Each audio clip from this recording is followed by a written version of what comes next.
वाराणसी के पवित्र घाटों पर एक प्रसिद्ध साधु रहता था, महंत आचार्य देव।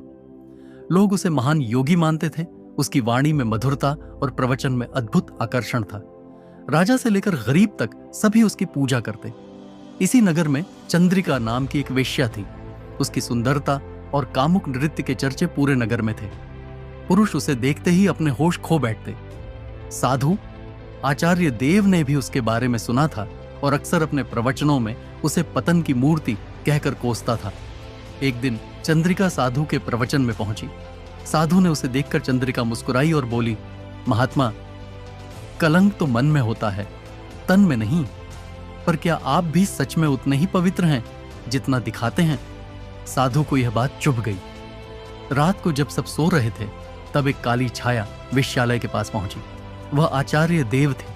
उनकी आंखों में संयम नहीं, वासना थी। वे चुपचाप अंदर घुसे, लेकिन तभी वहां जलते दियों की रोशनी में चंद्रिका ने उन्हें देख लिया। पाखंड का पर्दाफाश चंद्रिका ने तेज आवाज में कहा, संत महोदय, ये क्या कर रहे हैं? आचार्य देव कांप गए।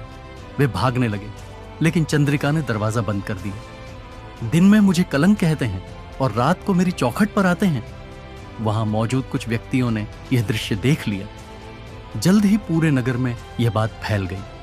अगले दिन जब आचार्य देव प्रवचन देने पहुंचे तो जनता ने उन्हें घेर लिया। राजा ने आदेश दिया, जो स्वयं पवित्र नहीं वह दूसरों को अपवित्र कहने का अधिकार खो देता है। इस कपटी साधु को नगर से निकाल दिया जाए।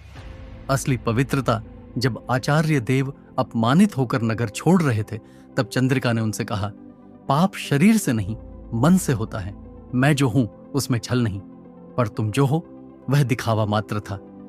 वाराणसी में अब वह साधु नहीं था, लेकिन चंद्रिका की बात एक नई सीख बनकर लोगों के मन में बस गई।